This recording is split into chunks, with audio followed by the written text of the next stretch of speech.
I'm Adam Westenbrook.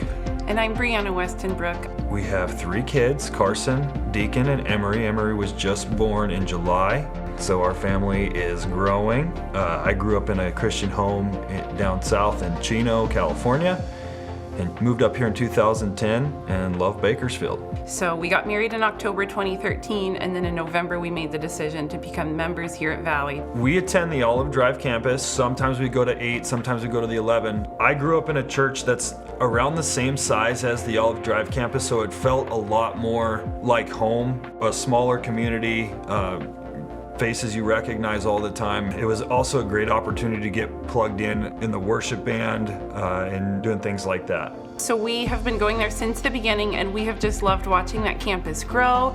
And when we first started going there, we didn't have kids yet, but now one of the main reasons why we love that campus is their kids program.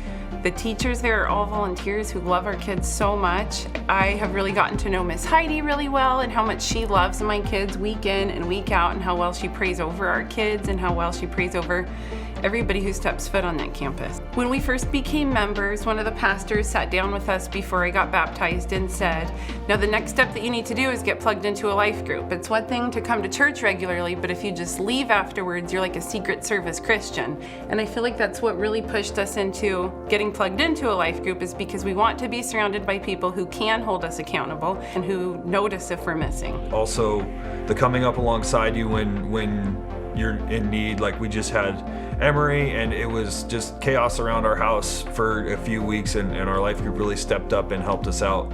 I love being able to see people who are one step ahead of me. So our life group leader and his wife, they have daughters who are about 5 or 10 years older than my own kids, so then I get to just kind of see the other side, or see the next step, which is really exciting and encouraging to me. And then I get to see other members who are grandparents in our group who have their own kind of wisdom that they can offer and pour into our lives too, as we're raising our kids. We've had different events at members of the life group's houses, and our kids, seeing them really make friends and look up to kids that are a little bit older than them too. What I would say to somebody who's considering joining a life group is that you might be able to help somebody else. If you become part of a life group, you might be able to offer something or come alongside somebody who really does need something that only you uniquely can offer. And you might like having the accountability of other people missing you or texting you and saying, hey, we missed you this morning, we hope that you can make it next week. That accountability feels good when you're missed, and when you're noticed, and when you know that you're loved.